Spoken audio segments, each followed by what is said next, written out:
Официјална Братислава ја одговори на Софија зошто не се согласуваат со документот кој во вид на жалба Бугарија го испрати до сите 26 земји членки на Европската Унија во врска со позициите на бугарската влада за историските прашања поврзани со Македонија. Шефот на словачката дипломатија Иван Корчок и во изјава за тамошните медиуми и порача на неговата колешка од Бугарија Захариева дека историските прашања кои се обидуваат да ги наметнат не само кон Македонија, туку задират и во уставот на Словачка, каде во преамбулата е наведена моравската мисија и делот на Кирил и Методи, односно стој. Свесни за духовниот аманет на Кирил и Методи и историското наследство на Велика Моравија. Корчок во одговорот додава: Жал ми е, но моравме да ги блокираме заклучоците на Советот на Европската Унија за проширување. Овој документ на несоодветен начин ги внесува на дневен ред чувствителните историски прашања во односите меѓу земјите членки на Европската Унија и земјите кандидати.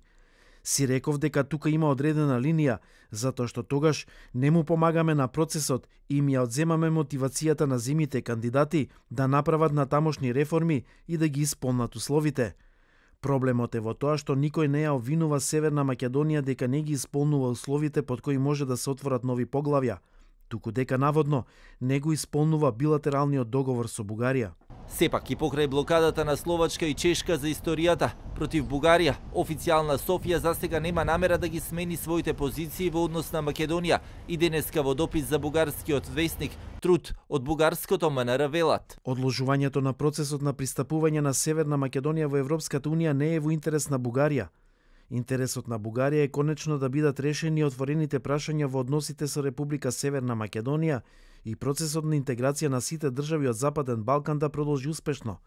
Не наоѓаме никакво задоволство во позицијата што Скопје не принуди да ја заземеме, откако со децении Бугарија не обезбеди сета можна поддршка за нашите браќа од другата страна на границата. Ниту една бугарска влада не може да ги продаде 88.540 граѓани на Северна Македонија што имаат бугарски пасоши.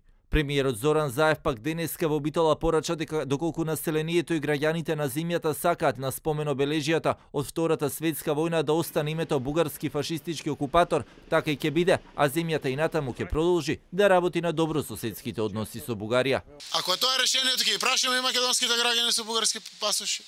Јас верувам дека треба да продолжиме со Бугарија, да правиме напори, како што ме охрабрија неколку земји во Европската Унија.